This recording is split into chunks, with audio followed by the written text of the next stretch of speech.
My name is Shion Robbie Harris. I'm the Dojo Cho of the Aikido School here in Raleigh, North Carolina. This is my friend Christian Snyder. He's going to be helping me out today. And so we're going to be discussing Aikido and the development and evolution of Aikido to where is, and really the discovery of Aikido, because Aikido is not created by an individual. So Sensei would say, I would think that he discovered Aikido. He didn't create Aikido because he was using the principles of the universe, etc. And so Sensei would also say, and this is wrote several times and several quotes from him in his books, that Aikido was formless. And Bruce Lee would say something to the same effect. It'd be like water. If when water goes into a cup, it becomes the cup. The shape of the cup, it takes that shape on. So, but it's difficult to understand formlessness without first understanding form, because you have to do something, right? You can't just stand there. So, in order to understand where Aikido fits in the grand scheme of things, we're going to start off talking about form and then being able to transcend form. And we're going to draw a parallel to that between discovery of the self and transcending the self. So without understanding form, it's difficult to transcend form. Without understanding the self, it's difficult to transcend self. So formlessness without form is nothing. So it needs to be put into some sort of terms that we can understand. So we'll take it for granted that at some point in time, humans decided they needed to learn how to fight, and so we'll cover a few basic things, principles, and show how things developed over time, styles developed over time, and then the discovery of Aikido, where Aikido actually fits into that development of everything. So the first thing that we'll actually talk about is hitting then. So Christian goes to hit, he'll have a good foundation, he'll strike the target here and bring his hand back. So when he throws his punch here, what he wants to do is he wants to align the bones of his hand with the bones of his arm, so that he doesn't have a bend like this where energy can be dissipated one way or the other. So he aligns his hand in such a way so that he's punching this, and then when he turns the hand over, the bones align on this plane and on this plane to make solid contact here.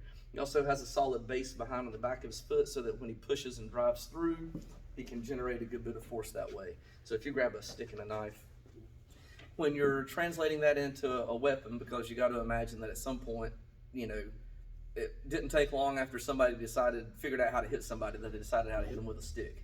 So when Christian makes the swing with a stick, number one strike, the orientation of his hand has changed a little bit. Point the stick straight at the camera here.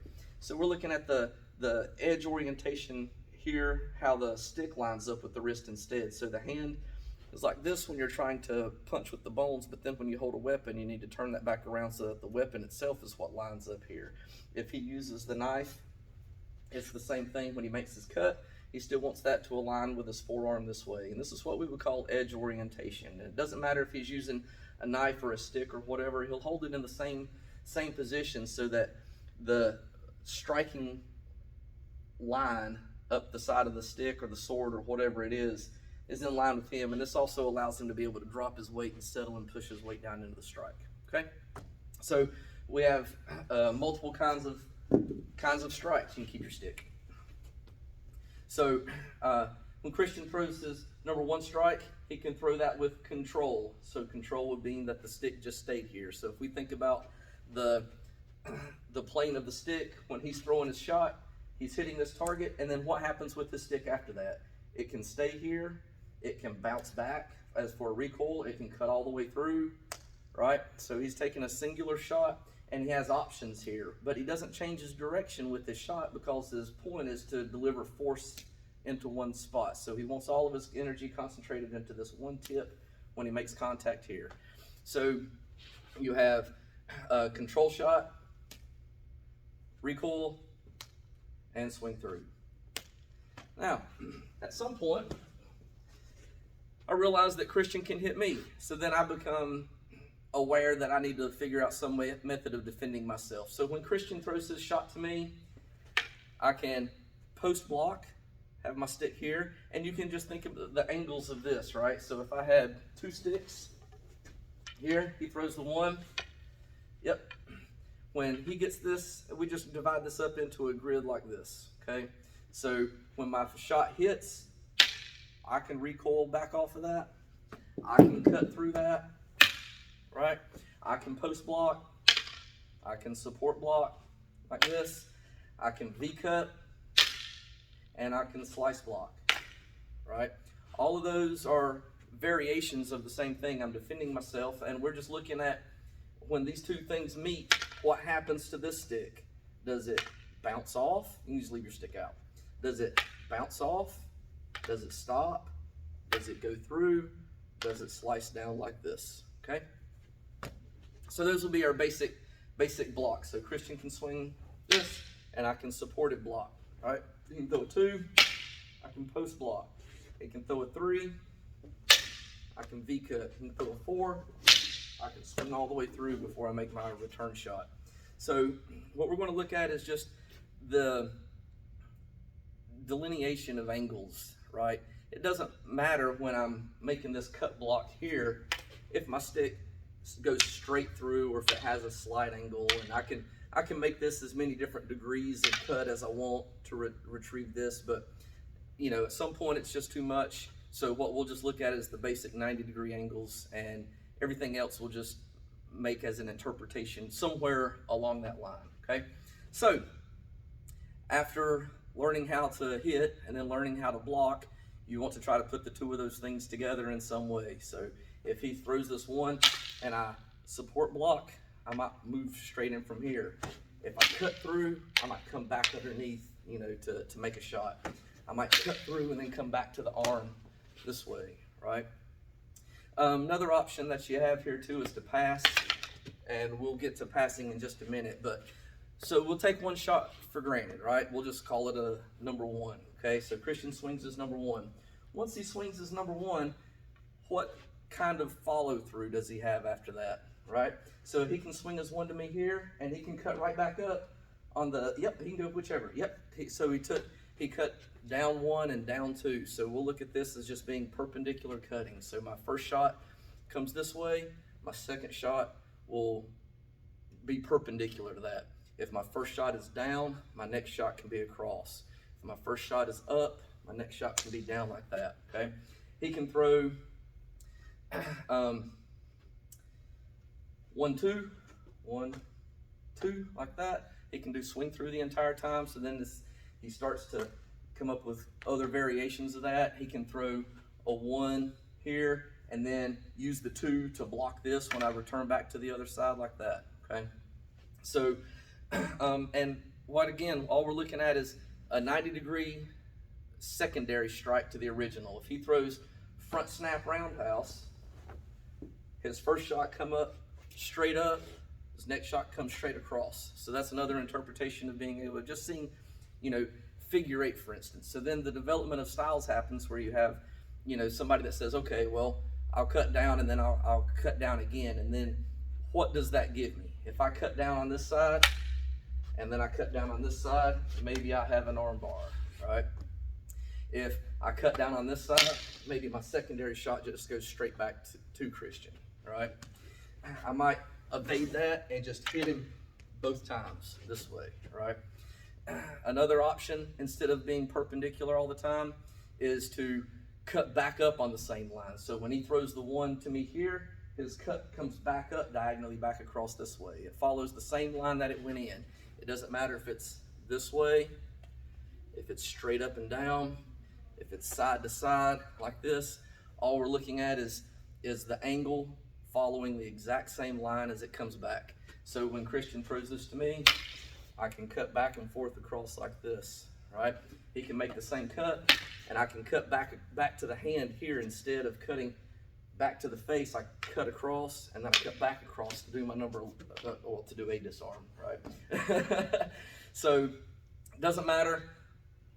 We're just following back on the exact same line again, okay? Then Christian can do what we might call double zero, where he throws the 1, and then he comes back around and throws the exact same shot again, right? So if we were doing, if he threw jab cross, when I throw this area, I come back into my hook, right? That's still following double zero. We're just demonstrating it with sticks, boom, like this, right? here, same line twice. Okay. And then, so now we've looked at a perpendicular line. Well, we can go back from here. We didn't take any angle change. We took a 90-degree angle change, and then we took the same angle twice. So 180 degrees back around, okay? Another option that you have is to break off from this line to throw one of these fanning type motions. So Christian can throw this, and I can fan here, right? I can fan like this to work my way in. I can use this motion instead. Before, when I went this way and I did my cut side to side, I can fan this motion back up here to get back to the same disarm that we did before, okay? So we have options of being able to do each of these as well. So now Christian can swing a number 1. I can meet that force to force. So if he throws 1 and 2, I can go 1, 2, and we can meet force to force. He can throw 1 and 2, and I can go 2, 1, and try to pass all of those. If I have 2 weapons, I can do the 2 of those together. So one hits force to force, and the other passes. Doesn't matter which one does which, right? So I can go inside, or I can go outside like this, okay? The same thing is true with your if you're empty-handed, right? So Christian can throw this, yep, and I can block this force to force. If he throws like a hook or a, something like that, I can meet this force to force. I can try to pass it like that, or I can crissata, where I do a little bit of both, and I am passing one side and force to force on the other side. Boom, like that. All right. Then we have what might be thought of as two stick or 2 weapon hands, right? Two empty hands, right? So we would hit here, here, here, here. So the point of this is that nothing crosses center line, right? If you're doing this empty-handed, you might just see this as jab cross, right? 1, 2. If he throws this, I might go 1, 2, 3, 4, right? Nothing's crossing center line like this. So these punch follow-ups here, right? Those are all going to be, not crossing. After not crossing, you can have things that cross one time, right? So we can go into here, here, like this. So the point is that it crosses one time, right? I hit on this side once, and then I hit on the other side. If I do my figure 8s like that, that's still single side crossing, right? Whether I go side to side or take the perpendicular line. So we're thinking about a different concept to where, nothing crosses center, something crosses center one time, or something crosses center 2 times. So we could do a double here, 1, 2, 3, 1, 2, 3. If he holds his stick up here, if I'm doing no cross, nothing meets the other side. If I do single cross, I hit it on one side before I hit it on the other side. Double cross is 2 on one side and then 1 on the other. 2 on one side and then 1 on the other. Triple cross, 1, 2, 3. 1, 2, 3, right? We don't ever come into this position, so what you really want is a steady beat. 1, 2, 3, 4, 5, 6, 7, 8, 9, 10, 11, 12, like that, okay? Now, all of those can also be done in reverse. So if I'm cutting down like this perpendicular, I can cut up perpendicular. If I'm 0 down like that, I can be 0 up this way or 0 back up this way like this, okay? Likewise, these also can be done. No cross can be done backwards. If I'm thrusting like this, he throws the number 1 and I go this way, right? Instead of me cutting down for my strike, I'm picking up for my strike. Maybe I'm making this my thrust this way. Maybe I don't even make contact, like that, right? So single cross, double cross, triple cross can all be done in reverse. If I were doing double, 1, 2, 3, this is chambering back underneath, 1, 2, 3. If I do that in reverse, we're still back here. This chamber's over the top. You can still stay high or we can go low. 1, 2, 3, 1, 2, 3. That's this pattern in reverse. Okay, so beyond the timing or the patterns, there's also a timing to consider as well, right? So if I'm doing figure eight, if I do this 1-to-1, I might be 1 here and then come back like this, right? If I'm quicker, I might be able to go, or yeah, he can throw jab cross and I can pick this up one hand this way and then make my attack on here on the other side, okay? I can move in closer, right? And make my first shot, to here, my second shot to the face, and then come back around to the other side. So I might not be able to do the same, I might have a different timing than him. So for instance, sometimes you'll see a 1-beat drill or a 2-beat drill or a 3-beat drill. So he throws this and I go parry back fist. He's going to continue punching with whatever hand that he blocks with. So this is 1. Every time, 1, 1, 1, 1, 1, 1, 1, 1, 1, 1. Okay? You can do the same drill with a stick. You do the same drill with a sword. You can do it with anything. It doesn't matter. We're just talking about angles and timings. Okay? Not technique per se. So a 2-beat pattern would be here. 1, 2, 1, 2, 1, 2, 1, 2, 1, 2, 1, 2, 1, 2, 1, 2. You notice he's always on the outside. I'm always on the inside. So when we're doing this, we have changes so that I can put him on the inside and me be on the outside. I can change back, so now he's back on the outside, I'm back on the inside. Okay, that's just a 2-beat pattern. 3-beat pattern. 1, 2, 3, 1, 2, 3, 1, 2, 3, 1, 2, 3, 1, 2, 3, 1, 2, 3. Now, this doesn't mean that every time he punches me, I go 1, 2, 3, right? We want to try to make that circle smaller, but we also don't have to confine ourselves to that timing. So if he punches this one and I go 1, 2, 3, I've got my hand motions are very big, whereas I go boom, all 3 beats are in here. It's just small because I'm cycling around. You think, well, why would you ever want to do 3 beats to 1 beat, right? If you and somebody are relatively the same speed as one another, but when he makes this, I can go, if I have a knife, I can go 1 and make my cut to the forearm, 1, replace back to the hand, and that finishes my technique, right? Boom, that was all 3 beats and 3 cuts. 1, 2, 3, like that, okay? It can also be done with a stick. Yep, go ahead. He can throw this and I can go 1, 2, check, and then hit like this. And we can go back and forth so that he gets his reps. That's it. But the point also that I want to make is that the timing doesn't have to be 3-to-1, for instance. If he does this to me, I can go 1, 2, like this, and do the entire thing. This can be my first punch. 1, 2, 3, like that. That's the exact same pattern. It's just done in a slightly different timing. If he throws jab cross, I can go 1, 2, 3, and then finish my pattern, right? I'm using 1,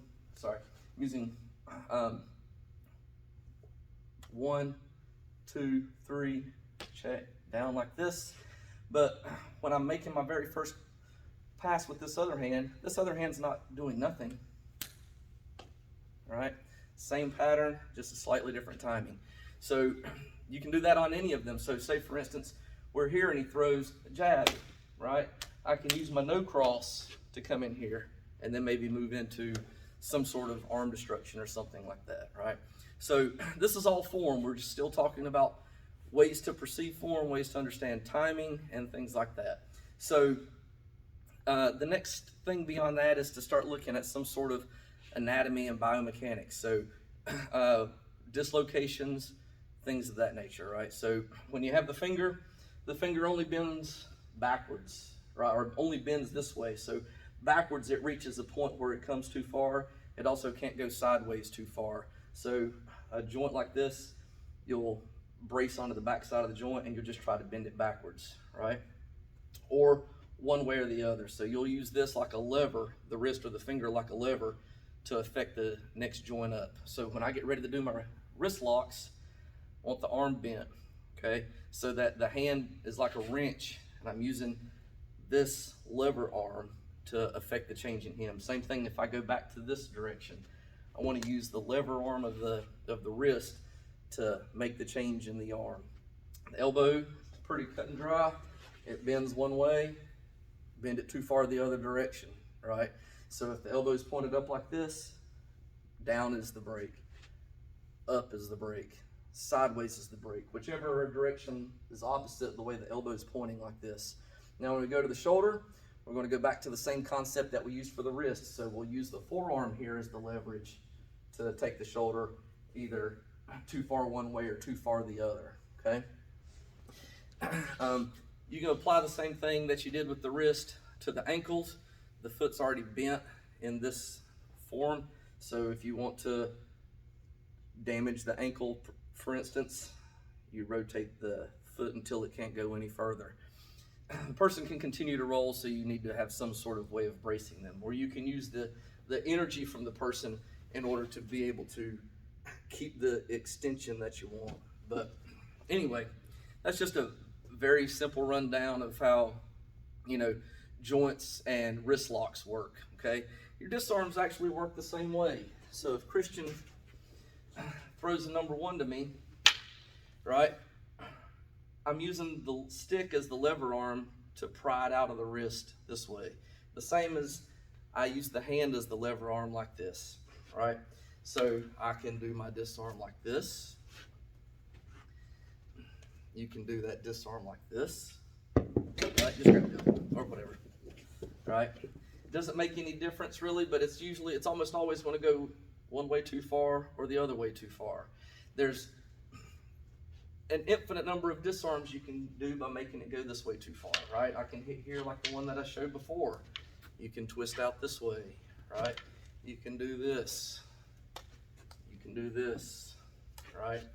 You can do this, right? Those are all the same disarm. On the other side, I can use my stick in here to make this lever 90 degrees and take that too far. Eventually the hand has to come out, right? I can turn the hand over this way and use my free arm to make that disarm like that, okay? You can bring it all the way through, use your own forearm, your own shoulder, your own whatever. You're just using that as a leverage at 90 degrees to be able to pry the stick out. Almost all of your disarms are going to be some variation of that, right? Okay.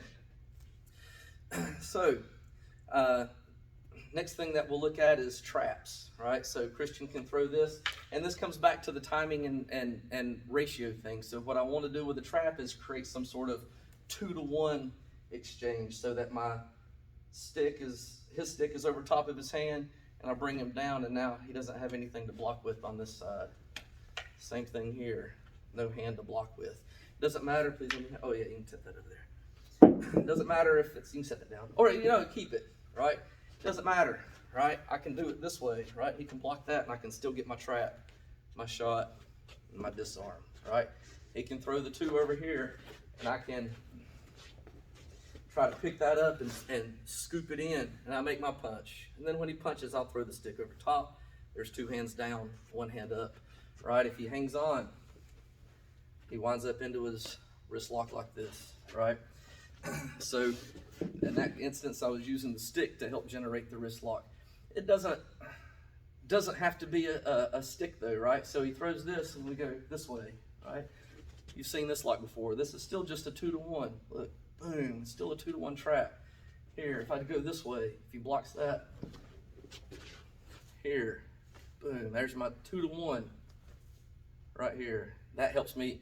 Another way that you can get an additional timing out of there. So, next what we'll look at, I guess, is going to be some aspects of anatomy. So, for instance, you might not know what a boxer's fracture is, but it's where the bone of the pinky gets broken, the metacarpal of the pinky gets broken because you go to hit the person, and maybe you catch their head, or you don't hit them in the, where you intend to, so the bone winds up breaking.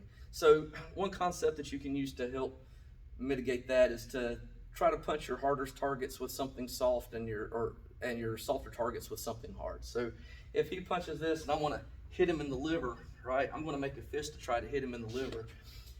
If I, on the other hand, want to hit him, in the back of the head, I'm not going to make my fist and try to hit him in the back of the head. I would use a hammer fist or an open hand or something like that, right? You can take a good bit of force on your hand with the hammer fist this way, without worrying about damaging your hand. So, you can try hitting something, solid like a wall, and hit it a couple times like this, and then hit it a couple times like that, or a couple times like that. And you'll see that, your knuckles actually hurt when you hit something solid. Without a lot of training, you can train your hands to deal with it and not damage you so much. All right, so when we're talking about anatomy, we have to think about a couple things here. So in the same way that we would talk about the hand hitting something hard with soft and soft with hard, you can think of the same thing with the stick. So if I have a stick and he swings at me, here, grab a stick so I'm not beating you up. He grabs a stick and he swings at me. I don't want to necessarily hit him in the muscle. I want to hit him in the bone. I want to strike something hard with something hard when I'm looking at a weapon like that, right? So I hit him in the hand, or hit him in the elbow, right? Or hit him in the temple, all right? He blocks that, and we'll hit him in the temple or hit him in the head with the stick again. So the saying goes that stick meets bone and blade meets flesh. So when you're thinking about your targets between a bladed weapon and a percussive weapon, you can just keep that, right? My targets change, so I'll target muscles instead of the bones, right?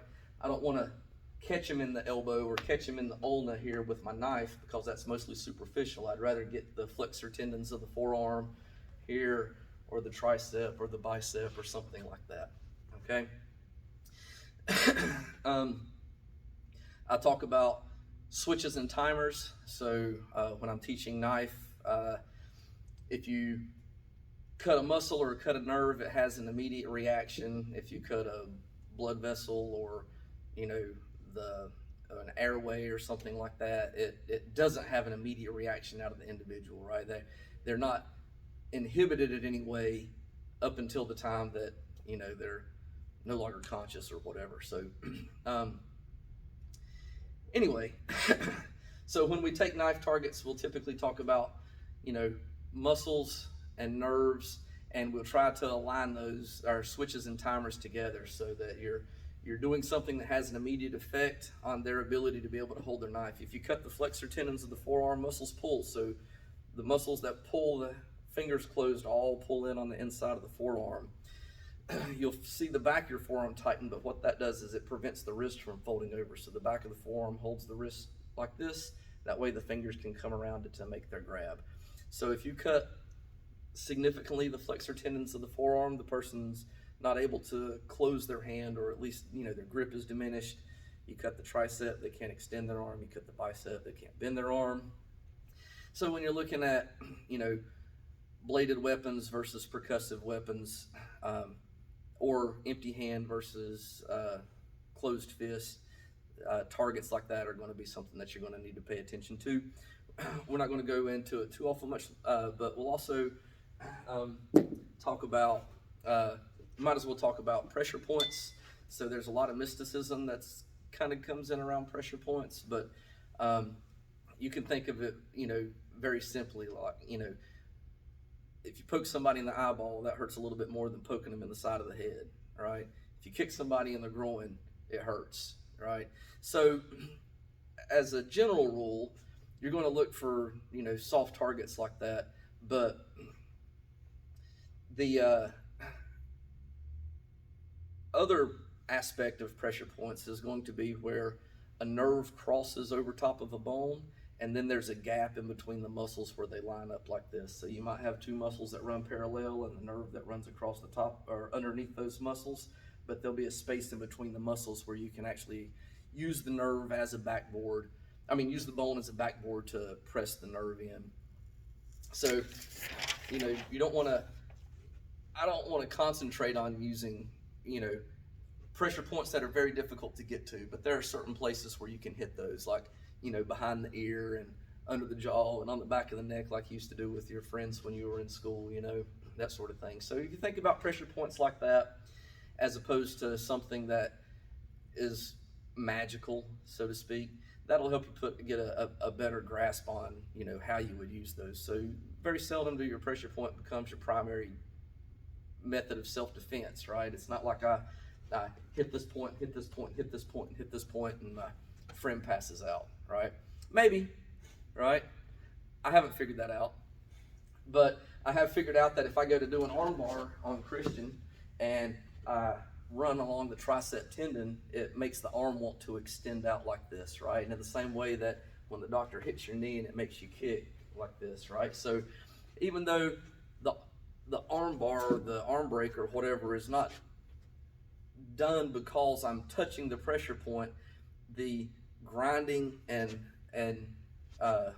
affecting that tricep tendon does have an effect that helps the technique work. Okay, so you can think of them as being something that you add on and where it's applicable, not something that you solely look for, but something as I go to do my techniques, right?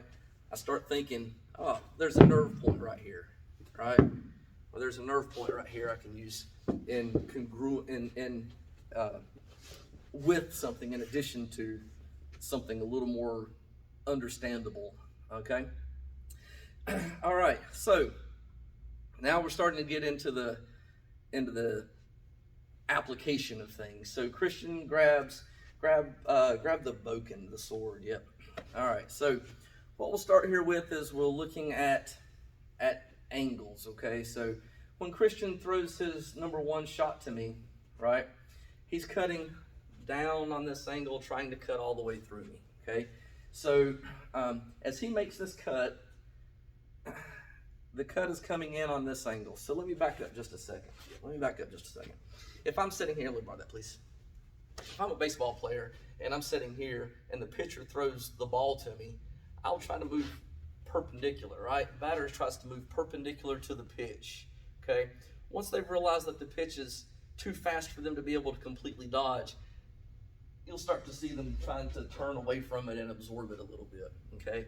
So ideally, 90 degrees is the most efficient angle for me to move on to avoid an attack, right?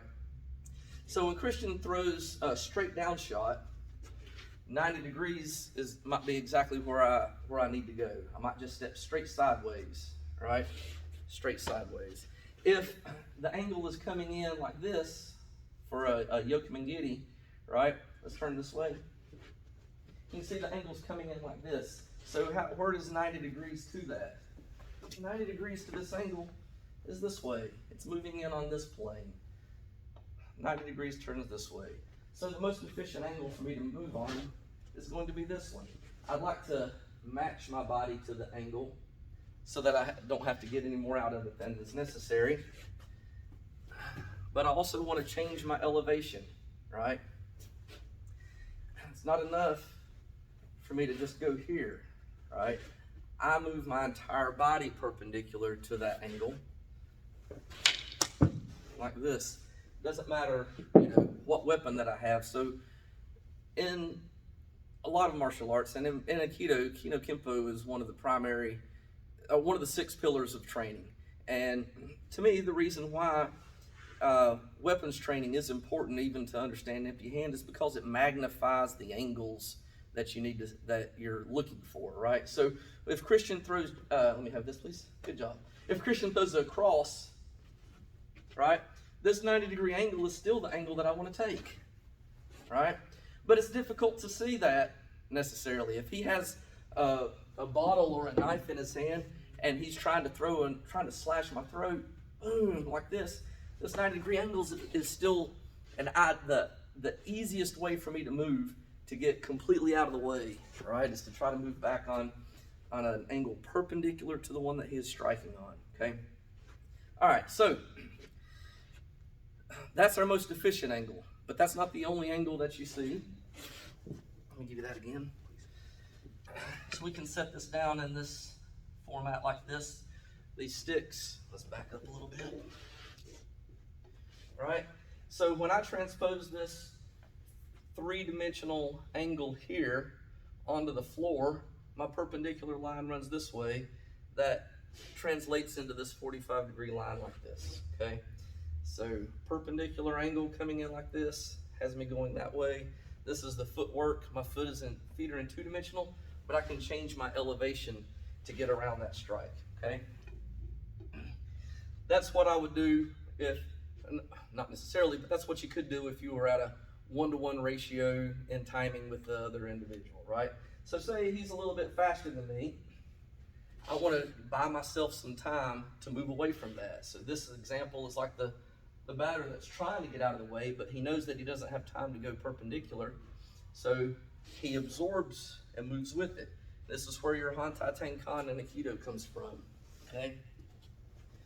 Let's get that out of the way. So when he makes a solid cut, back up just a little bit. When he makes a solid cut to my throat, all the way through to my hip, like this, right?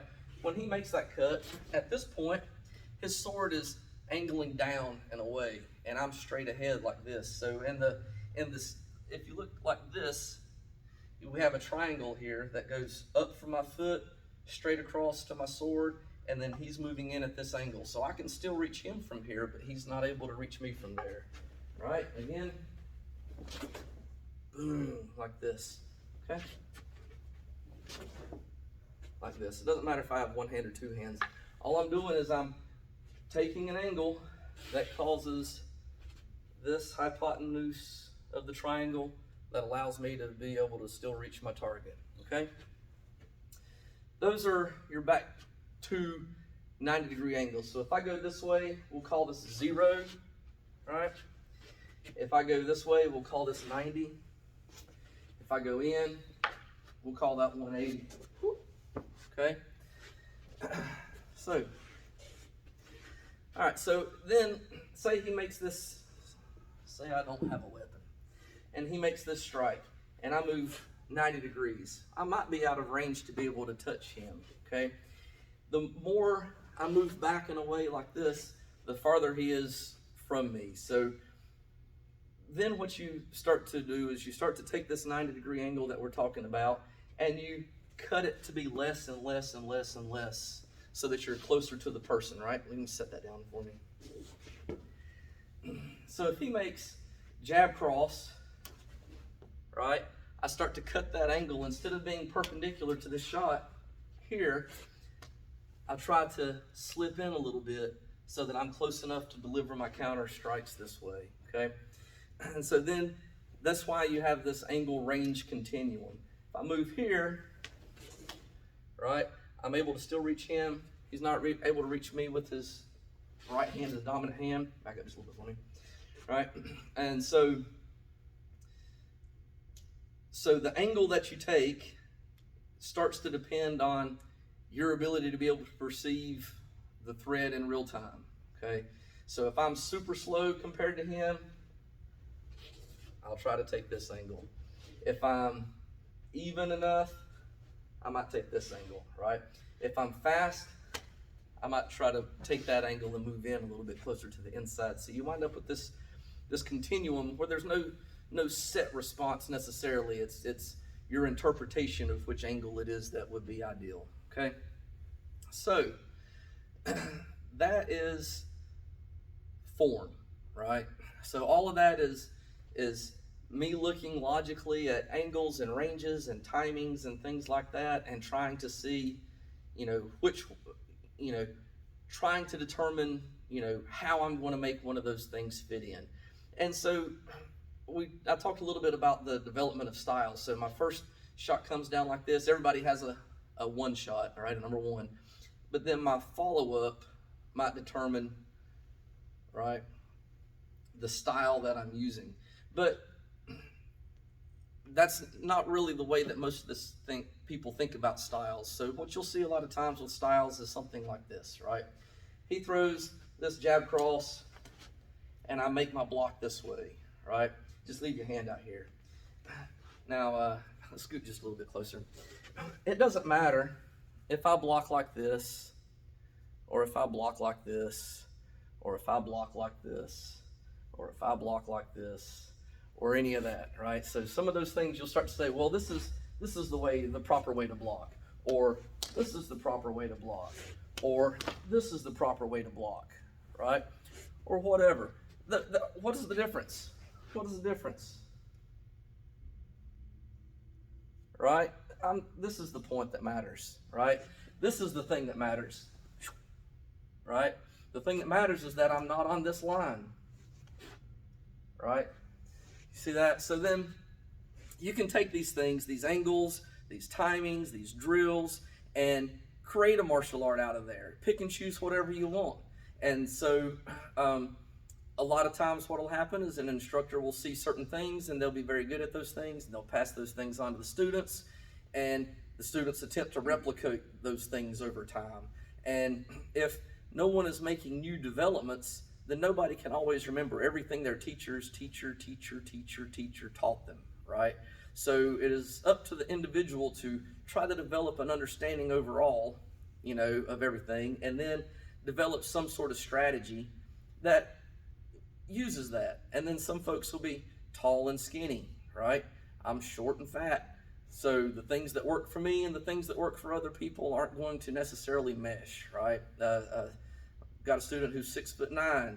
The way he does a technique to somebody is not the way I do a technique to somebody, right? He can always move down, right? I can't move down on somebody without first off balancing them, right? They have to be off balance first before I'm able to take most people and just throw them down like that. Okay, so Sensei, though, said basically there are no techniques in Aikido. Aikido is formless. You need to learn techniques and forget techniques. Techniques will change over time. The techniques of today will not be the techniques of tomorrow, right? And that goes along with what I'm saying about developing your own understanding and carrying the evolution beyond where your teacher left you, right? So that you're not just parroting the things of the past, but that you're able to understand it from within. Okay, so none of this that I've shown you so far is Aikido, except for maybe a couple of techniques I demoed here and there, okay? So then, what is Aikido, right? Because it exists in this bubble, right? But where, okay? So Aikido, say you were O-sensei, and you wanted to, you were enlightened or whatever, and you decided or discovered, the meaning of the universe, and you wanted to create a martial art, or you discovered a martial art and how it was going to fit in there. So what are some of the parameters that you might learn? Well, when we were doing our stick work, doesn't matter which stick to stick, right? When he throws this, he's generating the most force right in front of his center line. He wants to make contact when the weapon is directly in front of him, right? Regardless of which weapon it is that he's using, it needs to hit when it's right in front of you. I use this analogy all the time. If I give you a jar that is very difficult to open, you don't hold it up here beside your head, or if you're wringing out a towel, right? Crumpling everything right back down into your center, where the two sides of your body are able to oppose one another with the maximum force, and then you can wring that out, or then you can open that jar, or whatever. Okay, so when Christian wants to hit me as hard as he can, he'll swing, and his stick will be hitting me right when it's in front of his center line, right? If I want to block, I don't want to block off here to the side like this, because this whole thing leaves me open here, right? I've given him my flank. So if I decide I want to take this block, right, when I move to here, I still want Christian in front of me, right? I want my center pointed at him, okay? My center meets this impact, or I'm the strongest, right? But I don't turn to face it this way, giving my blind side to him. I'll address this, and then he's in front of me without me having to move any longer. So center line becomes a major principle. You're stronger in front of yourself than you are beside yourself. So therefore, you should try to maintain your posture in a position where you're able to exert the most force, okay? Then, considering that Aikido is not a development of person, it's a concept of, it's a concept of the universe, universal principles, and of blending with the attack of the individual. So then the epitome of a martial art should be eternal. It should be infinite, right? So in the beginning, right, at some point there was some sort of being, creature, just a few cells in it. It eventually developed a nervous system. It was able to sense pain, right? Then it scraped its, membrane, or a rock fell on it, or whatever the case may be, and it hurt, and it said, that hurt. What did it hurt? It hurt me. Well, that didn't feel good. I need to protect myself. I love myself, right? Because this is all I have at this point. I've just discovered it, right? Eventually, the reality of death sets in, and this thing realizes at some level of development that it's not going to live forever, but it still loves itself. So how does it perpetuate itself? It has offspring. Once something has offspring, then it's no longer in love with itself. It's in love with something else, more so than itself, right? And this is where the compassion comes from, and the ability to be able to have empathy and sympathy, and all of that springs from, in the beginning, offspring. And then eventually that gets expanded out to the rest of the family and the community and the state and the world at some point. And then when you have ultimate compassion for everything, that is the archetype of the Divine Mother. And Sensei said that Aikido is a feminine spirit, okay? It's a feminine spirit because it has compassion for everything and everyone at the time. So it doesn't seek to destroy the other person. So it doesn't. So the thing that has discovered itself, you have to have discovery of self in order to be able to transcend self. You have to understand something about form in order to be able to transcend form. So the essence of Aikido is transcendence of self and form. So when he swings at me and he takes one of these angles, form is to look at this stick and say, something that I must defend myself against, right? I have to deal with this. And now I'm going to hurt the thing that is trying to hurt me, right?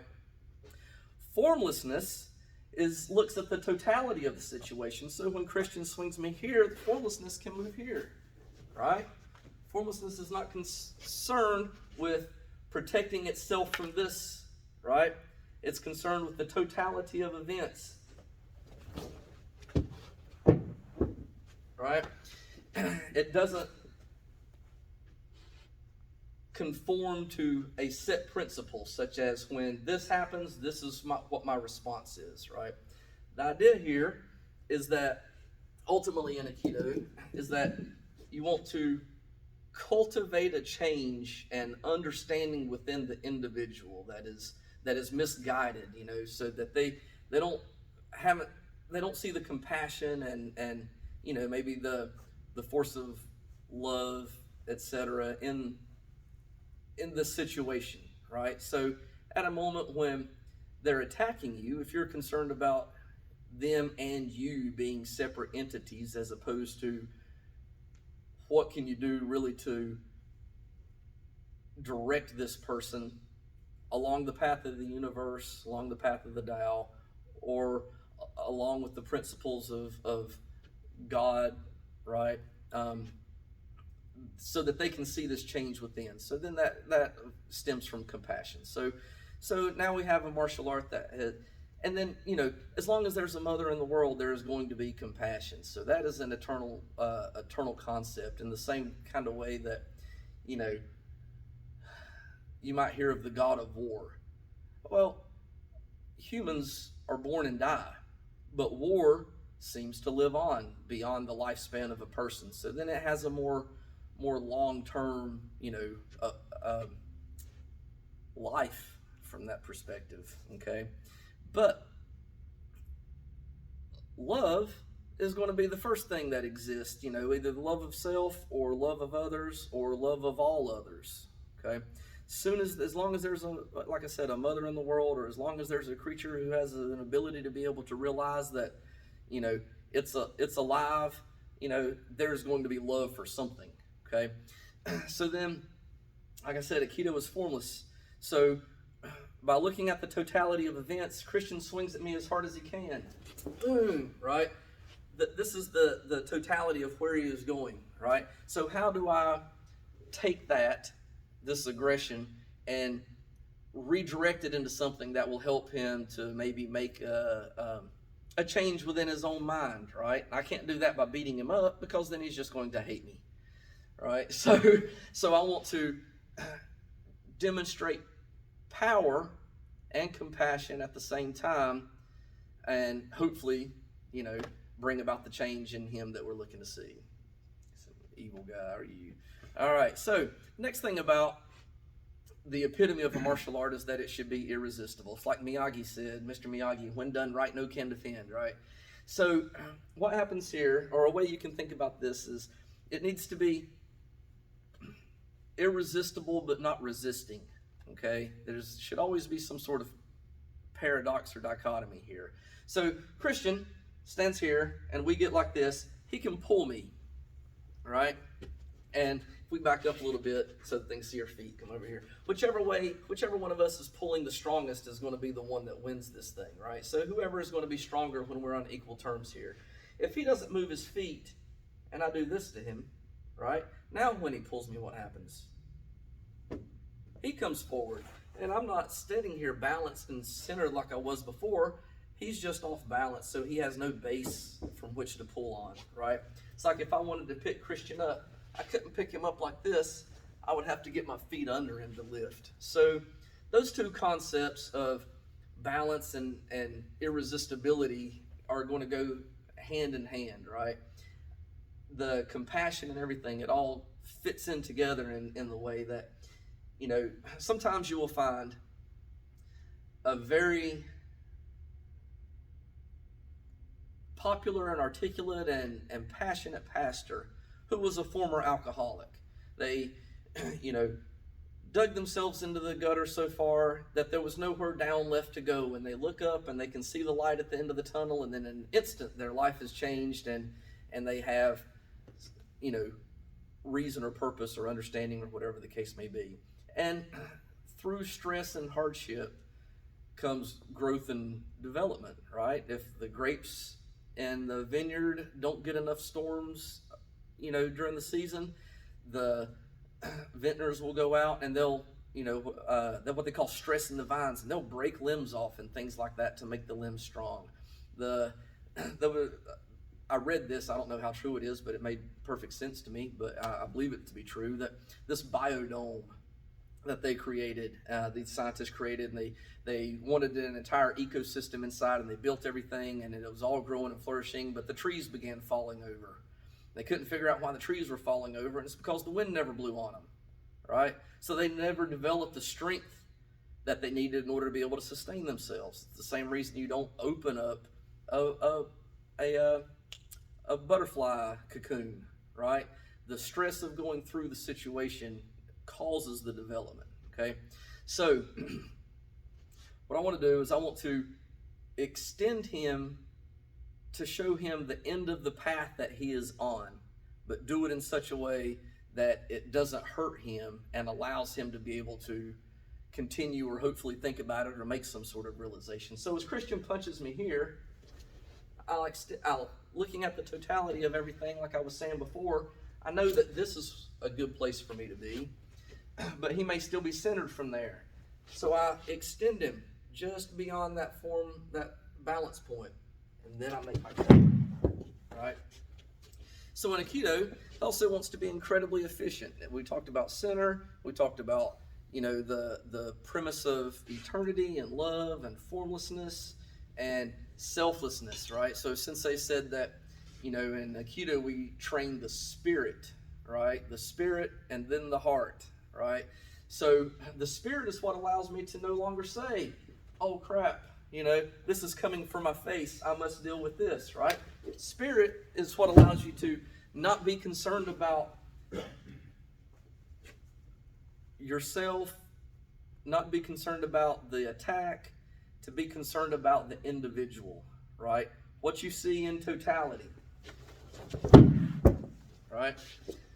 What I see in totality here is him when he draws his hand back. Now look, what happens when he goes to swing? One time when I was a kid, I used to jump up and touch all the door casings like most kids do at some point when they can first jump up and start touching the door casing. And I thought I was, going to be cool, and I jumped up and acted like I was slam dunking, and I hit that top of that door casing so hard that my feet come straight out from under me and I landed flat on my back, right? So when he makes this punch and I go here, when he goes to punch me with this arm, yeah, swing it at me. This one. Right? He can only throw himself down. He's here, right? He's here in this position. If I'm like this, I can push forward. But if he has me here, when I go to push, I throw myself backwards in the same way that I threw myself off of the door casing because there was no foundation here. If I'd been standing on the floor, I could have hit the casing and not fallen over. So when he makes this punch, I'm here. Now, just like before, when he tried to resist, he could only pull himself forward. From here, if he tries to swing, he can only throw himself backwards, right? He's pushing against a solid object while he's off balance, okay? So, in with the efficiency of Aikido comes, and the principles of center line comes the cut. That's how we make most of our techniques happen. It's just a cut. And it's, it's really no different than a punch, for instance. Here, if I do this and I go into the face and I hit this and I turn this over, right? I'm making an attack in that way. If he throws this, what I want is I'm cutting back to my center in the same way that you do with your sword. And that's all that I have to do because I see the totality of events and then I just make the simplest of movements, right? And that gets my cut. So in Aikido, we have bunches and bunches of techniques that are done just as cuts, okay? He throws this, I've shown him Kata Toshi. Did Kata Toshi this way. Right? Do Ikkyo. Okay? All I'm doing is leading him off balance. And then making my cut back to my center as before. Okay? We have Ikkyo this way. Right? Not where I meant to go, but that's alright. Here, this Ikkyo. Right? All I'm doing is making my cut of Sumiyatoshi. Here. He goes in to do a double chest grab. I have finger lock, right? All of these are just me making this cut here. But putting that such a simple movement, bringing it back into my center, just like I was if I was finishing the jar. I'm accelerating him. By seeing the totality of everything, like I was saying, as I'm turning him into my sword, right?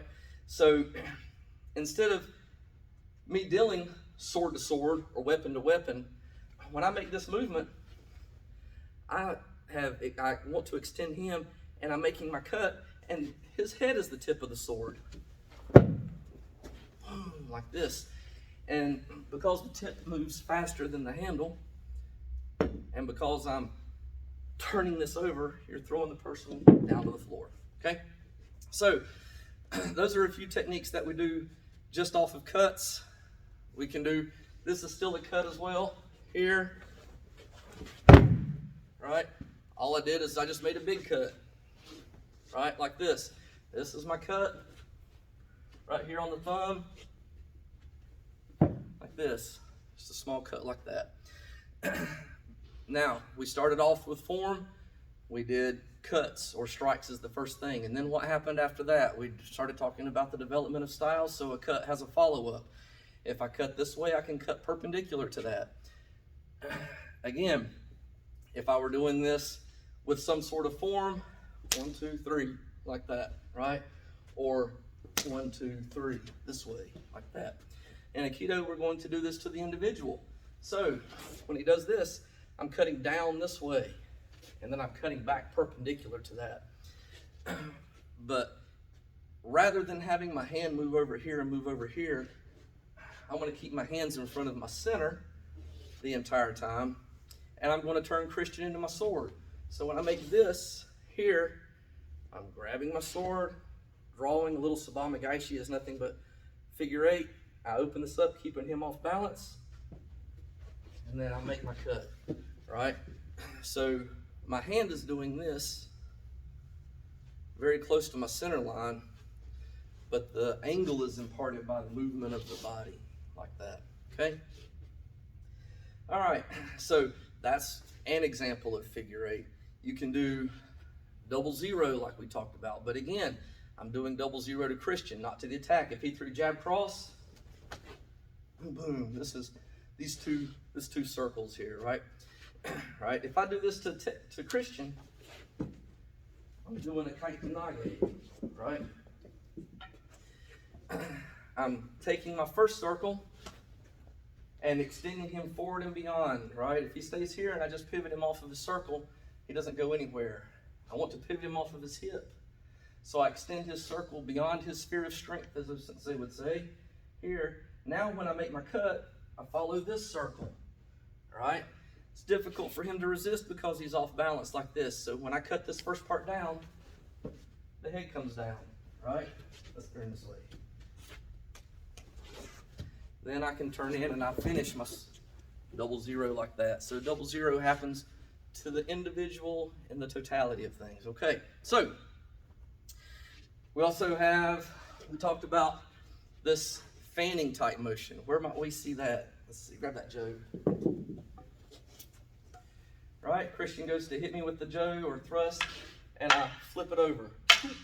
This is the strike, and then that perpendicular line comes off of that, so it has this turn here in the hand. So you see that in this Joe flip. Here he goes to thrust me. I'll flip the Joe and then re-attack this way. But we also still see this in empty hand, right? When do we see this? When do you see this in Aikido, right? Say we go here. When I'm palm up and I'm going to palm down, I'm turning the hand this way. That helps me to accelerate my throw like this, because the top of the arm is moving faster than the bottom of the arm as it moves through space. Boom. So when I get to here, if I just cut straight down, I don't get the acceleration that I have if I turn this hand over, right? You do the same thing in this Sayanage, right? Turning it over like this. This isn't the way all Sayanages are done. You have wedge Sayanages like that as well. But you can do your Sayanage like this. And it's the same thing as this hand falling over. So if I'm doing my Kokinage this way, my Sayanage this way, boom, they're the same, right? Same basic thing. Okay, so we also talked about crossing center line and not crossing center line, right? He throws his punch here. I'm not crossing center line, right? 1, 2, like this. Here, turn the head over and make my shot, make my throw, right? Not crossing anything at all like that, okay? We talked about crossing one time, single Senwali. If he goes to punch me here, right? This hand comes down on this side and back on this side. It crossed this side once and comes back to this side. But again, it doesn't move across the body. The body movement is what causes the arc.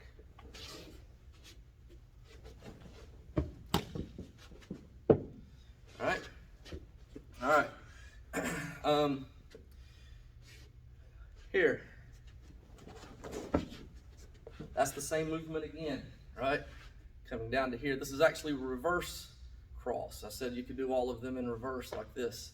So when this hand comes up here, putting it down into my center, drawing him forward and off balance and bringing it back into my grip. Now, what did we talk about with their leverage?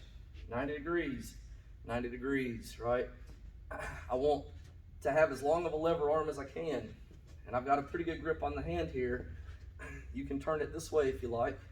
But what I want is to use this as a lever to affect the arm higher up here, right? Or even into the wrist, like this, okay? Again, drawing it into your center, keeping it here, using your body weight and your movements of your body to actually affect your lock, right? So my hands just do this. That's it. That's all the hands do. But the body is what imparts the angle and the turn onto that. All right. So we also look at, we did like a double Senawali where we had the sticks and we did this. Yep, 2 sticks.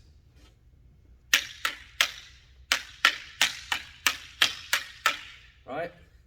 when we apply this in Aikido, we're applying this to the individual. We're using the fewest movement as possible, and we have conditioned the spirit to not be afraid to move in and not be concerned with winning or losing or life or death, right? Because all of those things cloud up your ability to be able to decipher what's actually happening. It's like the saying, the 5 colors blind the eye, the 5 tones deafen every ear, right? In Aikido, if you're projecting ideas and concepts and thought into the situation, then you're not acting naturally through your spirit, right? So what we want to condition the spirit in such a way that we're not concerned with the outcome. We're going to try to perpetuate the will of the universe by using universal principles that we see out in the world, right? We're going to try to replicate that. So when Christian attacks me here,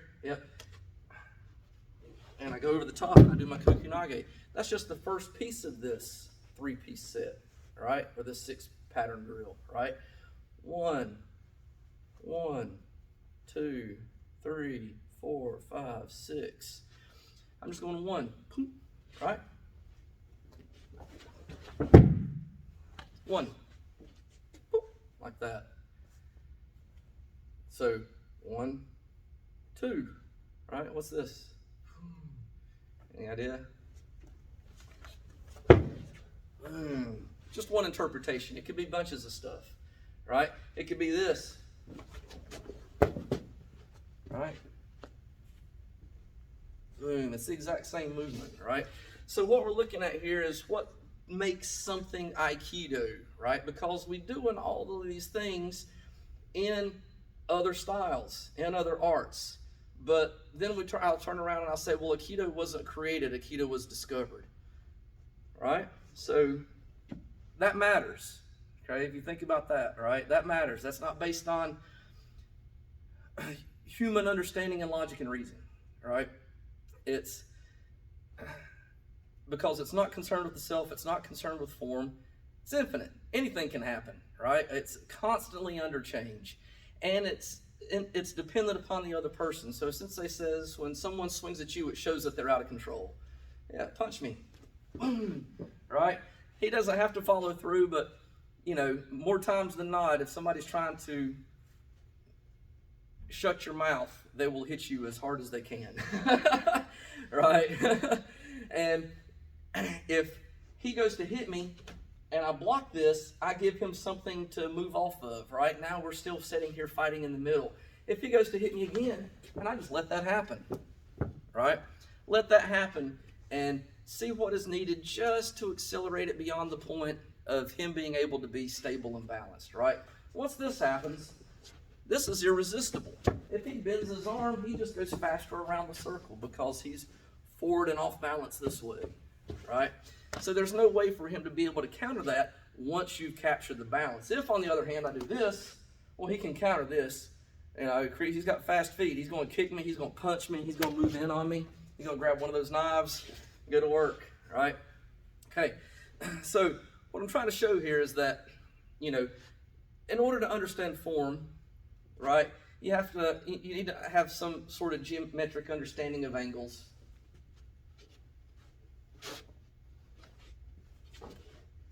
Right? Some way of being able to not be here and get hit. Right? Some way to be able to move off of those. So, next thing that I'd like to relay here just a little bit is that in Aikido we want to combine our energy with their energy. Right? So every martial art will use their energy against them. Right? If Christian punches me and I go, I'm using his energy of him coming in and I'm meeting it head on like that, right? I'm using that energy against him. So I'm hitting something that's moving into me and we get this head-on collision effect for a very strong, powerful punch, okay? But what I'd like to do is to conserve energy, to think about it being efficient and non-wasteful, right? So that may very well end a fight right there, punching somebody hard in the liver shots hurt. Right? They can be debilitating, right? So again, what I would like to be able to do is to see what little I would have to do in order to be able to extend him beyond his intention to show where the end of the path should be. And that's where, and then I also want to start guiding this as early as possible, right? So in reality, I don't want to come here and go and think that's going to throw him down, right? I guide as early as I can, right? As early as I'm able to pick that up, I'll redirect it, right, into wherever I want it to go, okay? All right, so let's see here. So then let's go to talk about how we practice Aikido. So we practice Aikido using the 4 basic principles. And so we want to keep our 1 point. This is still the concept of center line, but it can go beyond that, right? So I want to keep my 1 point. I want to, and your 1 point is in your center of mass, below your belly button, however you want to think of it or refer to it. But I want to keep my 1 point, but I also want to keep his 1 point, right? You can think of there being the 3 circles here, right? I've got my center, he has his center, and then there is the center between the 2 of us. And what I want is to combine all 3 of those centers into one spot whenever possible, so that I'm in the middle and he is going around me like the earth goes around the sun, right? The sun is what directs the earth's movements. It's captured it, and and it's drawing it in towards its center, and it's the speed of the earth going around that is the only thing that keeps it suspended in space. So when Christian punches me, I want to capture his center, draw everything within my center, and extend him forward and off balance, right, like that. Okay, Aikido is also referred to as, or can be referred to as tangential, right? It means it's on the edge of these circles. So when he makes this shot here, right, I am on the edge of this arc, wherever that arc is, right, and controlling it here. It's not in the middle like this where there's conflict. It's here where there is no conflict, right? You're just accelerating what's already there, okay? So the next principle, we keep weight underside. Same idea. If I'm holding weight up here above my head, it's very unstable. I like to have it here closer to my center of mass, so that I can move that thing around. So when I'm directing Christian, I'm not up here, right? I'm corkscrewing down into this hole, keeping the weight under the technique, right, for the most part, right? So then the next step is going to be relax completely, right? So in the 4 basic principles, number 3, relax completely, is, how are you going to feel the sensitivity from whatever's happening here if you're not relaxed? How do you put all the thoughts of everything, of the fears and the life and death and all that good stuff, and winning or losing or whatever the case may be, out, right? So what's his name? Relax. Yeah, so relax completely. Good job. Yeah. So relax completely, okay? That's mind and body. And I talk about this with sensitivity, right? If Christian puts his hand up in front of mine like this, if we don't touch and he has to follow me, he's always behind, right? My hand moves, then his hand moves. But when this contact is made, right, he can follow me much faster, and I'm actually leading him where I want him to go. All he's doing is relaxing and just following the movement wherever it goes, okay? That's the same kind of concept that we want to have here. I want to extend him off and then just follow the movement wherever the movement goes. What you try to force eventually fails, right? The only thing that is permanent is being able to move with it, right? 2 things crashing against one another can only last for so long, okay? But a river flows indefinitely, right? So, lastly, we extend ki, right? So I'm extending my energy. I'm also extending his energy. So when the 2 of us are combining, when I'm blending with him, so since they would say, we blend, in Aikido, you blend completely with the attack. So I'll make another differentiation between form and formlessness, so to speak. So here,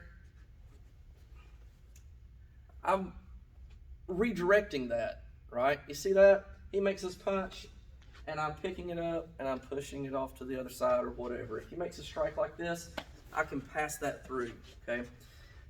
That's passing, that's not blending and merging with and combining. That's me directing here, right? If I want to combine with this, I accelerate it in the path that it's already going. I accelerate it where it's already heading, right? So that's where we want to extend key, is I want to extend my key, but I want to extend his key. When we do this Kokyuho drill, right, and I blend, you see this sometimes where the hands are off to the side, but I'm constantly extending my hand, pushing my hand forward in front of me. And when the grip breaks, it doesn't come out the side like this. The arm extends down this way. So that's one way to determine whether or not you're actually leading as opposed to pulling. If I'm doing this and he lets go, his hand comes out the side. If I'm doing this and he lets go, his hand trails down this, right? So when he follows this, you can see his hand slipping down the arm. I'm just leading and extending his energy and his balance there. Okay, so next, we talk about the 6 pillars, okay? So with Kino Kempo, typically is going to be used as an angle magnifier. It's something that makes things stand out, right? Kino Kempo is one of the 6 pillars, but it's the only physical pillar. It's only the physical pillar, the only physical pillar we practice that requires another person's energy and input to accomplish, right? So we have Kino Kyatsuho. Well, that requires a partner, your pressure point meditation and massage, right? But anyway, so what weapons do is they extend the angle so that they're easier to see. When he throws this straight punch to me, this angle might not be so obvious, right? I know I want to move 90 degrees to it, right? However I can, if I want to be optimal about, getting out of the way. But again, 90 degrees doesn't really put me anywhere where I can hit him with a lot of force. I have to lean in, right? So I like to be able to start cutting that angle smaller and smaller. And the way that, you figure that out, I guess, initially is to start to see that angle drawn out and magnified so that it becomes more apparent to you, right? So when he throws this punch and I slip this way, right, it's easier for me to see when he's swinging a stick. Grab a stick, yep. And he throws this, right? It's very easy for me to see where to get out of the way of the stick, right? Easy for me to see that, okay? The Joe is just an extension of the stick. It's just 2 of those, one right after the other, right? 1, 2, okay? So before we get into talking about, while we're talking about this magnifying angles, I'll show you something else here too, right? So you see a sensei do this and it looks magical, right? And there's nothing really magical about it. So Christian's going to grab this Joe and he's going to push it towards the wall, right? If I hold this Joe here, I'll hold it with 2 hands. You push it. Too easy. Keep pushing. This is as hard as I can hold, right? So what I'm doing is I extend my energy sideways, right? You see that? As he's pushing and he has to hold his hands here, he can't drive this thing forward very easily. You can look here. Let's line this up like this so you can see the Joe, right? Set that down just a little bit. There we go. When he starts to push, look at the Joe bend. Move your hands all the way out to the end so we can exaggerate this. Yep. Watch the Joe bend. I don't know if you can see it from that angle. Let's switch sides. You see the Joe bend, but it bends backwards. If I hold it like this and he pushes, the Joe bends forward, right? Because we're applying pressure in 2 different directions. When I do this and he pushes, yeah, don't let your hands cross in front of you. Keep it right here, right? Let's see. Yeah. Push. Yeah. And drive it straight to straight to the fountain like that's what you really want, you'll see the Joe start to bend actually backwards this way because we're compressing it like this. I'm driving forward and he's pushing back, right? And as he tries to push this way, it's kind of like, it's kind of like it's kind of like if there were a treadmill up on the wall, right? And the belt's running, and you go up and you put your hand on the belt just goes like this, right? Now, as we're doing this drill, Christian could let his hands fall and push into the thing. What causes the resistance from him being able to go forward with this is the fact that he has to try to hold his hands here. So he's resisting back towards me. If he doesn't resist back towards me, the Joe goes on, right? So he has to push back towards me if he wants to try to go forward, but he's trying to push it that way. He cannot push it, right? I'll let him do it to me, right? You're going to push the Joe straight that way, and I'm trying to push it forward, all right? I can get it to go a little bit, but the Joe actually, here, you have it over here, right? See if you can watch the Joe bend. Push hard. Yeah, you see the Joe bends backwards like this because he's pushing this way. I'm trying to push that way, but I can't because it's leaving me. So my resistance turns sideways like this, right? And so then going forward becomes difficult. Not that you can't do it, okay? All right, so let's see. All right, so let's figure out why we might use something like that. Why did O-Sensei show that trick? Grab that, Joe. Why did O-Sensei show that? He's showing you that so that you can see how little effort it takes to push something sideways, right? Let me have this. If he goes to punch me, that takes a lot of effort. This takes virtually no effort, right?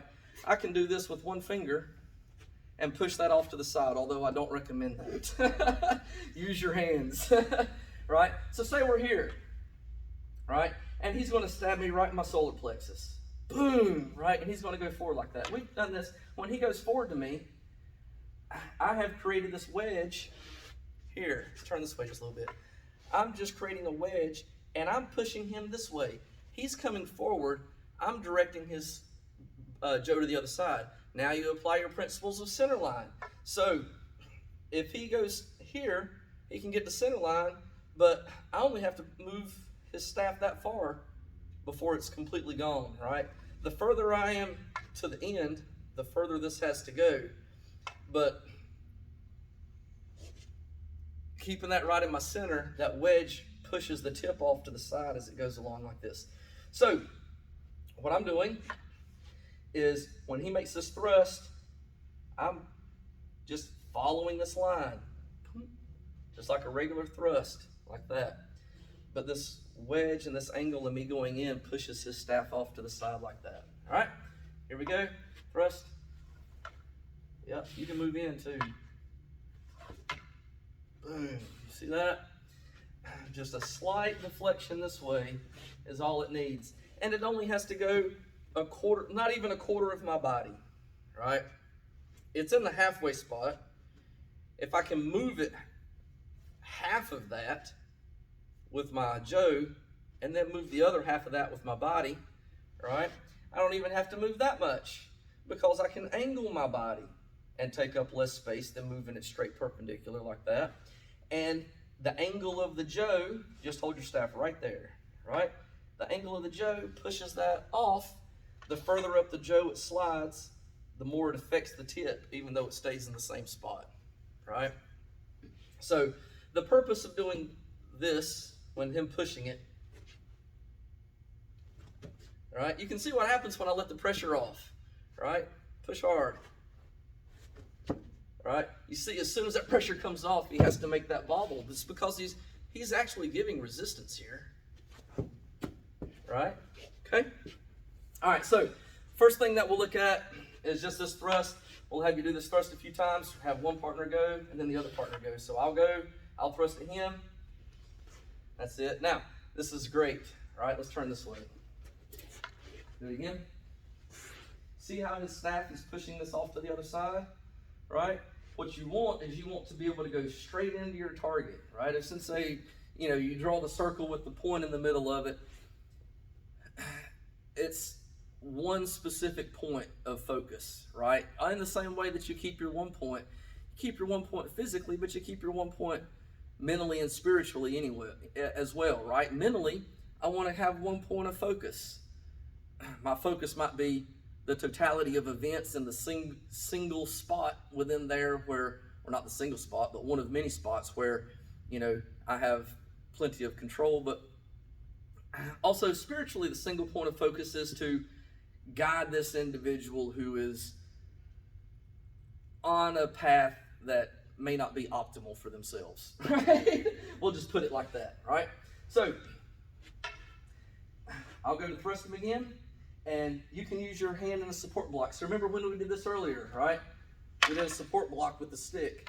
I'm doing a support block here. I'm just not meeting it force to force like this, right? I'm just sliding in this way. So as I go to stab him, he'll slip off line and thrust right in my center, right? See how simple that is? Way easier than even trying to pull it to the side like you did the first time. Boom, right? Goes straight down the middle. All he does is a little bit of side pressure, and he's right in like this. Now you can add, like I was saying, a little bit of footwork, knowing what we learned about the 90 degrees being optimal. I mean, I'm not making something up. I mean, let somebody throw a ball at you and see what you do. If it's a hard enough ball, you're going to try to move 90 degrees. If it's too fast for you to do that, you're going to do this. What else is there, right? What else is there? You try to get out of the way, or you try to absorb it, okay? So we'll do this a couple more times. I'll thrust at him. He'll slip off line just a little bit, boom, and he's right in like that. Boom, like this.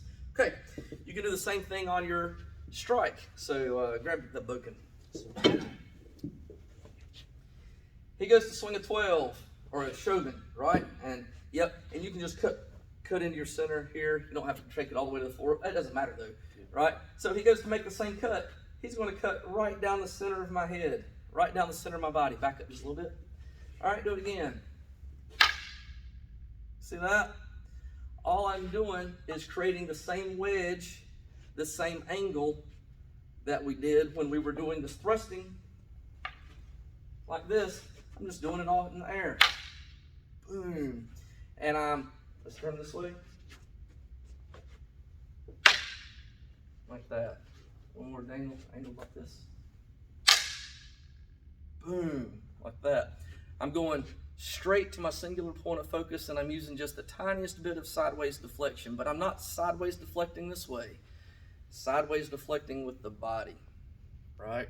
The arms are still open in the jar, right? I'm still bringing this into my center, still making my point of focus here, right? So then, let's say this is still me addressing the weapon, right? Which is fine. You can see that in Aikido like this. Yep. Right? Our Ikkyo here is meant to guide that down without having to expand or retract and expand, right? Not this. Right? Here. Like that. I make this contact early. I have that sideways angle like this, and that lets me go straight into my target because I've created this wedge that opens that path up like this, right? One more. See that? Boom. Okay, that's the same thing that we're doing with this. Or this. All right. So, I know I showed a lot of stuff with the sticks and knife and stuff like that earlier. It doesn't really matter what your weapon is or whether your weapon is empty hand, right? What matters are the concept and the philosophies, the principles, and the spirit as much as anything else, right? That's really one of the key things to being able to do effective Aikido is I don't even want to say pursuing it, allowing it to happen, being in a state of mind where you can allow something to happen and accept it and see it in its totality as opposed to dissecting it into multiple little forms like this, right? So he can throw one at me and I can do my post block, right? I can do my cut block. I can do my slice block, right? I can do all the blocks that I did before. I can do my supported block here. right? It's still all the same. There's this video of a sensei doing boken work on YouTube, and just to reiterate the point about, I'm not talking when I'm making these angles, I'm just referring to angles, not to, you know, this is the way you do this and the way you do that and everything, whatever. But I mean, other than dissecting, you know, into each individual angle, we're just starting with something. We'll start with 0 and 90 and 180, and it can be anywhere in the middle of any of those. Let's see here. So what we'll do here is we'll do like a few techniques, and we'll look at the at some angles again, right? So he goes to swing the 1. Oh, sorry, I meant to say this. So there's this video of a sensei, right? And he's twirling his Joe or boken. It's a boken in this scene. And I was sitting there thinking, I was like, you know, I wonder if I can find a clip of him doing each one of these, you know, 00, figure 8 or whatever.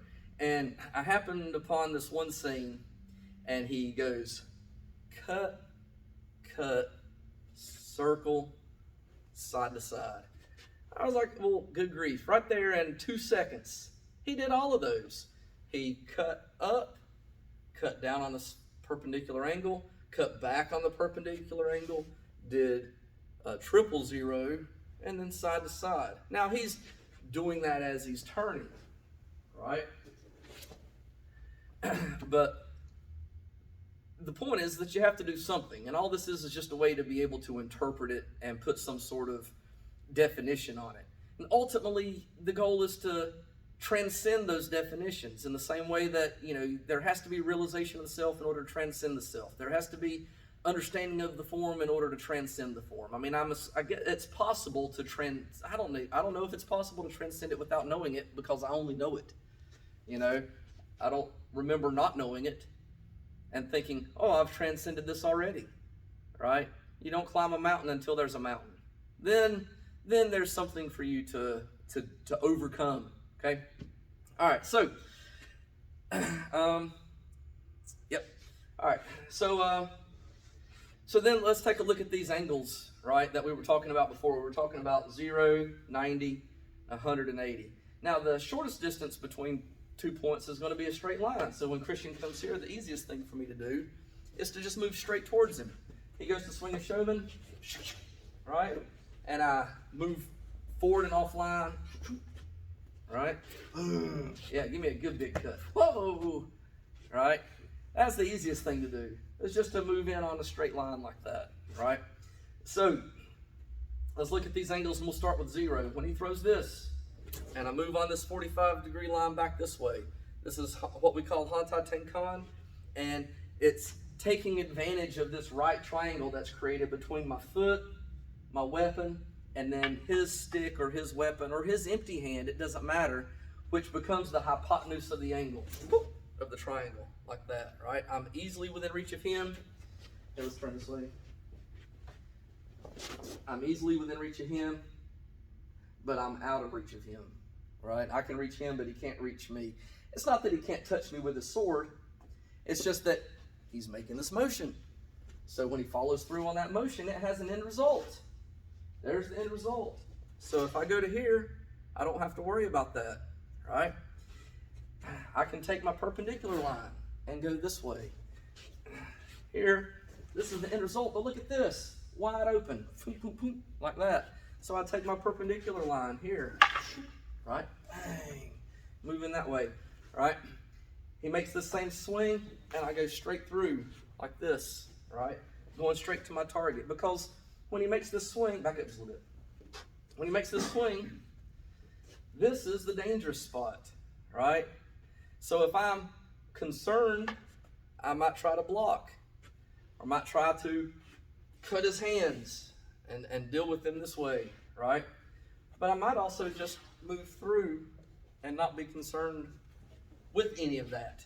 And that would be another option for me, right? Can move this way, right?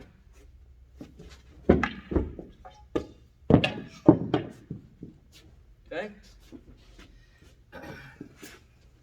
Just moving in and through, like this. If I stay on the center line, I might need to parry that or block that off to the side. And I may do that anyway, right? Even if he's throwing a Yoki Minucci, I may still put my stick up, but that doesn't mean I need to make contact, right? I can move here and have light contact, and keeping my sword in front of me, right? Touch me with the sword, right? And this is the same disarm and wrist lock that we were looking at before when we were looking at leverage and 90 degrees. When I get this, oh, hang on to that. When I get this, I'm doing my Kodagaishi lock, and I'm using the leverage of this stick or this sword to be able to pull that the rest of the way out. All right, so cut, yep, cut, yep, cut, that, okay. All right, so let's see here.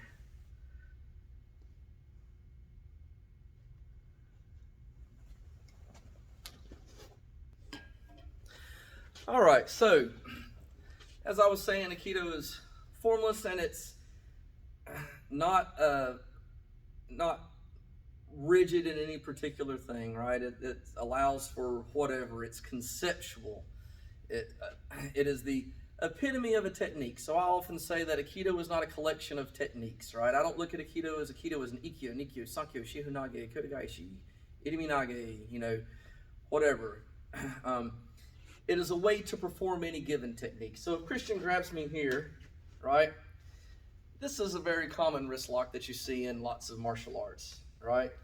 This is a very common wrist lock you see in martial arts. As I was saying, I didn't elaborate too much on this before, but if you turn this into a wrist, or a wrench or a lever arm, it either goes one way too far or the other way too far, right? While it's bent. And then when it's open, it goes one way too far or it goes the other way too far, right? The other option is to have it compress one way or the other, so it either gets pushed down too far or pushed back too far. But, that's all dependent upon the flexibility of the individual. I've seen people that could touch their fingers to their wrist on both sides of their hands, okay? So, Aikido being conceptual, as I showed a few techniques earlier, empty-handed, where we did just the cut, or we did just the figure eight, or we did just the whatever, but we apply it to the individual. But a sensei demonstrated with chopsticks, and he demonstrated with fans, and so, Aikido isn't constrained to any particular format, right? A sensei would say is, in order to develop an ideal strategy, more or less, utilizes all the components at hand, right? So whatever you've got at the time. So Christian grabs a knife, right? My disarms are going to be the same as my wrist locks for the most part, right? So if here, just put that in your other hand for a second. If he punched me, I might do that wrist lock. I might do this wrist lock or this arm lock, right? With the knife, I want to be able to try to do the same thing. So I'll move offline and I'll take the angle that allows me to be able to make the target like I was talking about before, because he's on the hypotenuse, I'm on the two angles. Pass this down. So, but while we're actually talking about knife, I meant to mention this earlier. When we were talking about stick meets bone and blade meets flesh. If Christian is throwing a stick at me, like hitting me with a stick, no, that's fine, right there. You don't grab it. Yeah, it's fine, whatever. All right, and he does this. You hear that? That's my bone, right? I don't want to present my bone for him to hit, right? If I have to take that shot, I want to try to take it in the muscle somewhere, right? Or even in my forearm here, right? I don't want that, but if I have to, I'll take it there before I take it here. Knife, you want to present the opposite here, right? So if he throws this knife and I throw this, right, he cuts the flexor tendons of my forearm. I'm giving him the muscle as a target, right? So I present him the bone here as I make my pass, right? I'll let the bone be here. That way when he makes this cut back across my hand, it's superficial. He's dragging it across the edge of the ulna, right? Not all of the muscles. So anyway, forgot to mention that before. So I want to do my technique. I take the same angle that I took with the sword, and I do the Kotegaeshi like we did before, right? Or I'll blend with it and take it off balance and then finish my technique here, right? Yep. If he has a stick, okay, and he throws this, and I move into here, maybe I use my stick like this and do a kata toshi, right? Maybe I'll go here, and I'll use my stick like this to do a bracelet through. All right? All right? Maybe I go here, and I use a stick like this to do my ude osai. Right? Say he has the boken, right? And he throws straight up over the top. I'll take the same technique, and I'm controlling the boken here. Just hit me with the boken, right? My hand is farther up on this handle than his is. He has two hands on it, but I've got two hands on his controlling hand, right?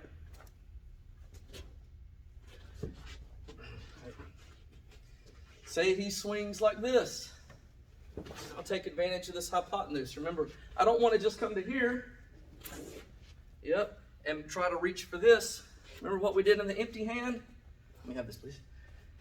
Remember what we did in the empty hand? We started guiding that as early as possible.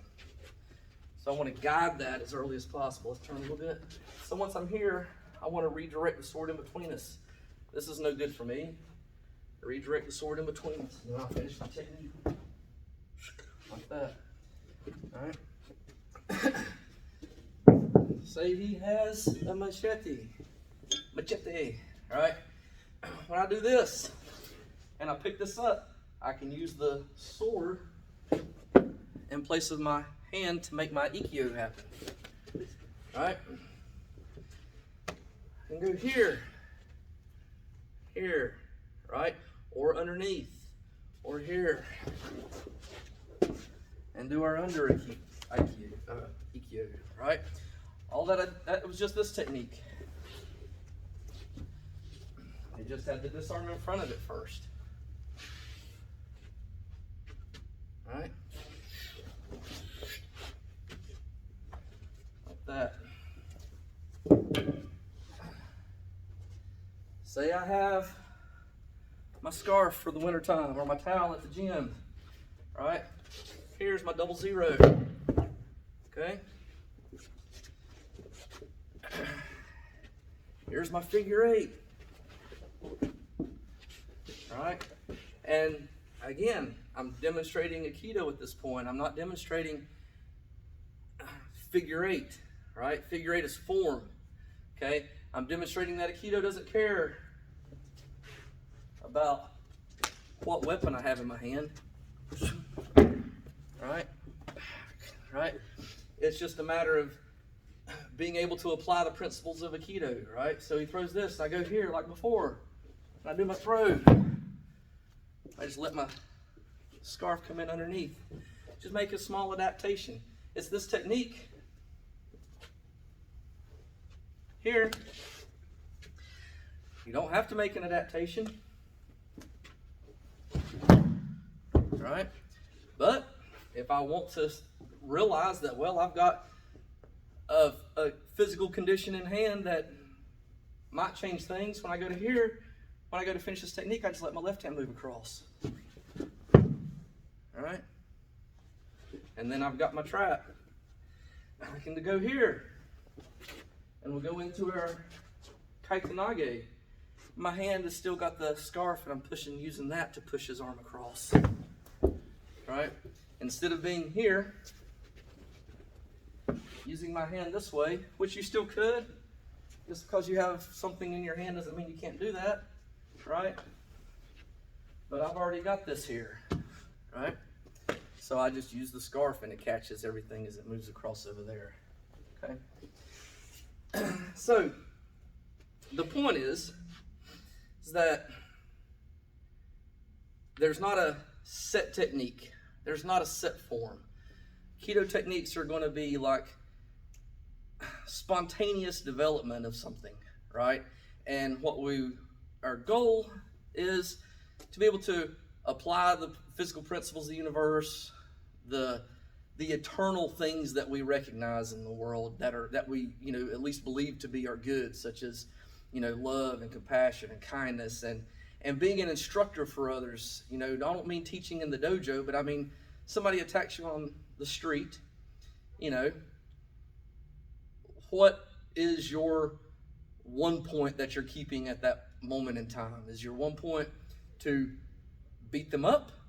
Because the sensei would say that all martial arts is founded out of love. Originally, you defend yourself, and then you defend your kids, and then you defend your family, and then you defend your community, and then your state, and then your country, and eventually the world, right?